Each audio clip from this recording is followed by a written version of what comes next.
Diets. Nobody loves to diet, yet it is something that is so needed for us. And dieting truly defined is just maintaining how much you eat and what you eat.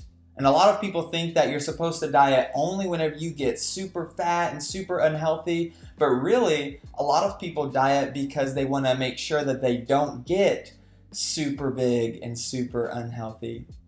There used to be this show called My 600 Pound Life.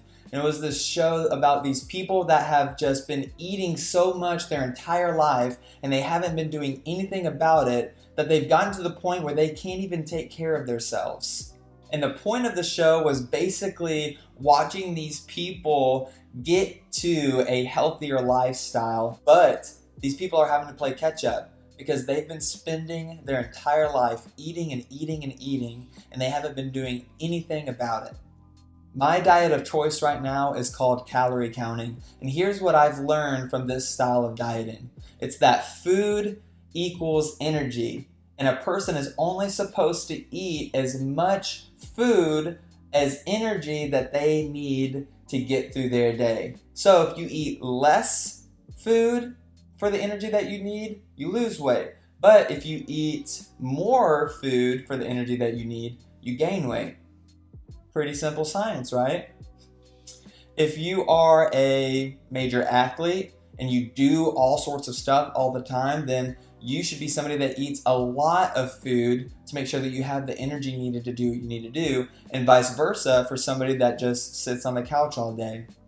Sadly, these people have gotten to 600 pounds because they have been just consuming and eating, but there's been no action with all of the energy that they've been taking in.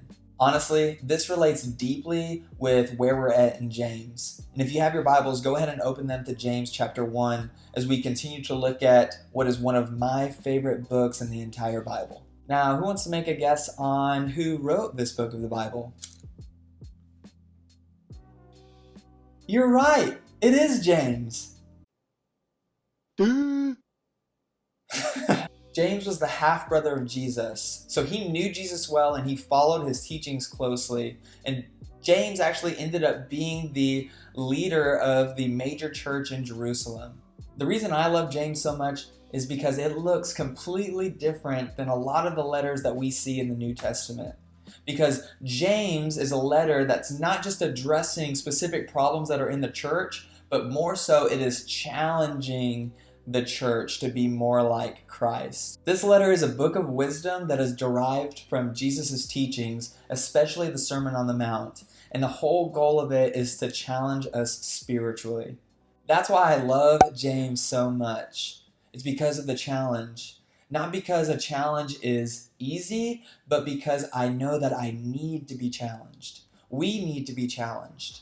And really, as we look at this book, and it's so full of all of this wisdom of what it looks like to follow Jesus, hopefully it challenges us to look differently than we do now. So let's pick back up where we left off. We're going to be in James chapter 1, starting in verse 19. It says this: "My dear brothers and sisters, understand this.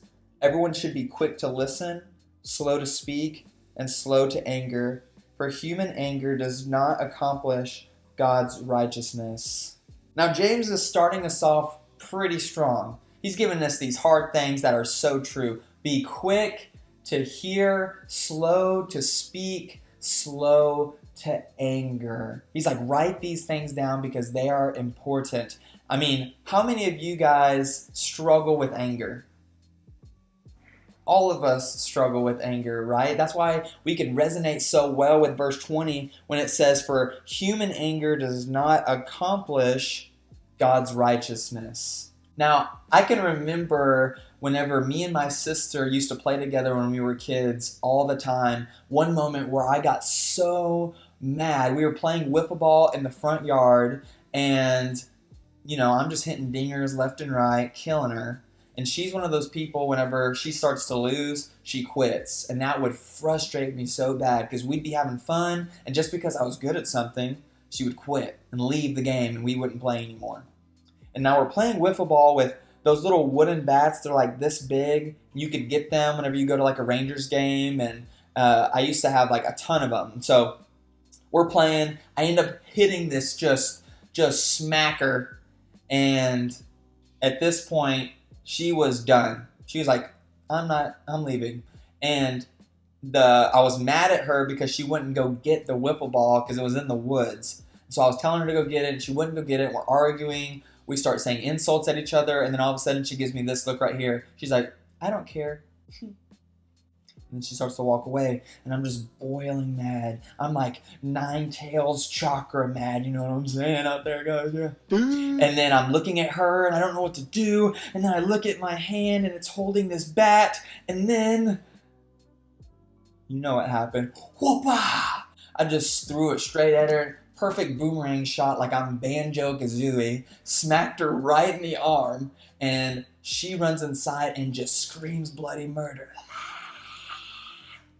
And my dad, I could hear him running down the stairs. And I got destroyed. When we get angry, that anger can heighten our insecurities. It heightens our pride. It makes us lose our self-control. And whenever that happens, we are prone to make bad decisions. See, I like what James does here because we can be slow to anger whenever we first learn to be quick to listen and slow to speak. Much of our anger comes from this place of being self-centered and not others-centered. And we're so focused on what we want and things going our way. Whenever people don't do what we want them to do, whenever they're annoying us, whenever they hurt us, and we respond in anger, really we're just responding out of a self-centered mindset. Why aren't you doing what I want you to do? Why aren't you responding in a way that I want you to respond? We do to people what we think they deserve. Yet being quick to hear and slow to speak is being others-centered. Listen to other people. Hear what they have to say. Don't make everything always about you. We live in this world where everybody wants to be heard, but who's taking the time to listen to everyone? And James continues in verse 21. He says, therefore, ridding yourself of all moral filth and the evil that is so prevalent, humbly receive the implanted word which is able to save your souls, but be doers of the word and not hearers only, deceiving yourselves. James says, you know what you need? You need the word. You need to read the word and let it soak in and let it root itself inside of your hearts. And then he says this right there at the end. He says, but don't just hear that word, but do the word. For the one that just hears the word and doesn't do what it says, that person deceives himself. Let me be super real with you guys. This is probably one of the most needed messages for us today.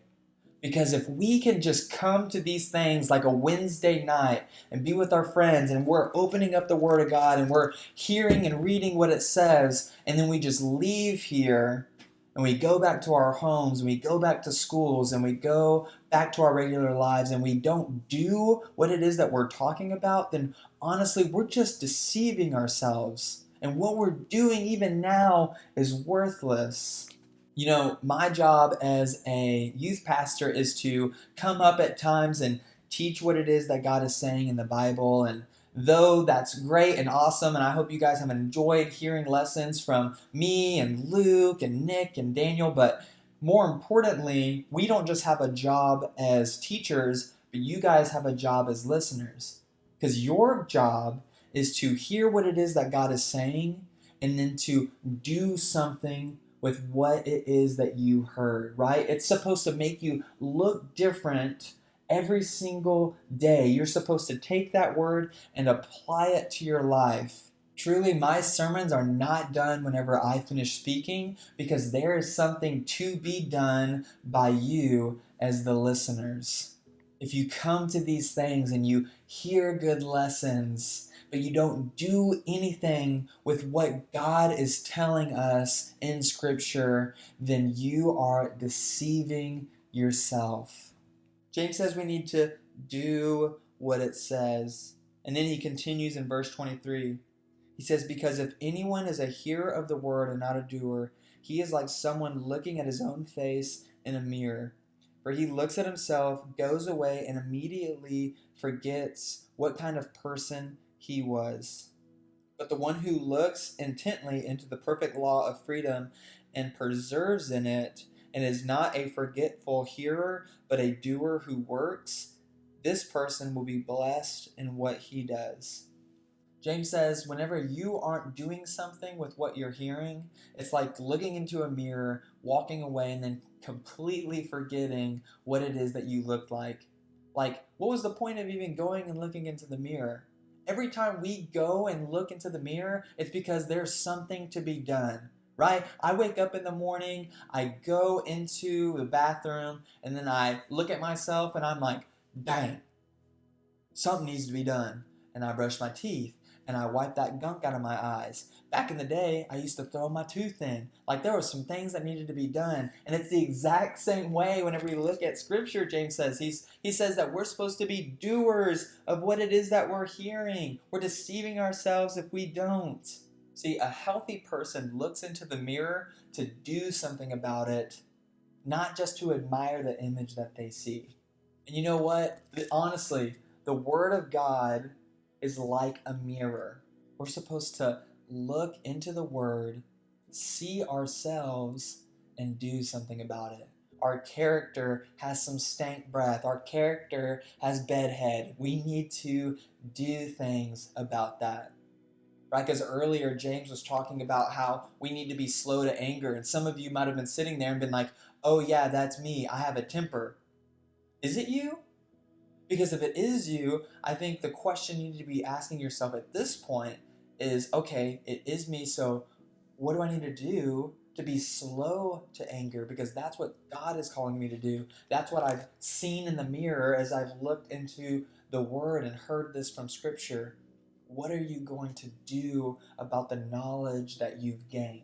It's about using what we learn, using what we take in.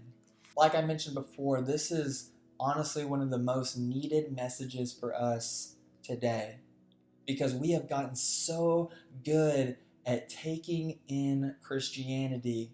We are going to Bible studies, we're going to Wednesday nights, we're going to church on Sundays, we're eating and we're eating and we're eating, yet we're not doing anything with the calories or the knowledge that we're gaining. And so we're basically just turning into these big, fake Christian blobs who know everything yet don't do anything. James is trying to prevent us from being that way. He says, for those of you that do what it is that you hear, whenever you look into this mirror, your life is truly going to be blessed. And you know what? Whenever we act on the Word of God, that is whenever we really get to experience who God is. And James continues to hold this mirror out in front of us. Look at verse 26. If anyone thinks he is religious without controlling his tongue, his religion is useless and he deceives himself.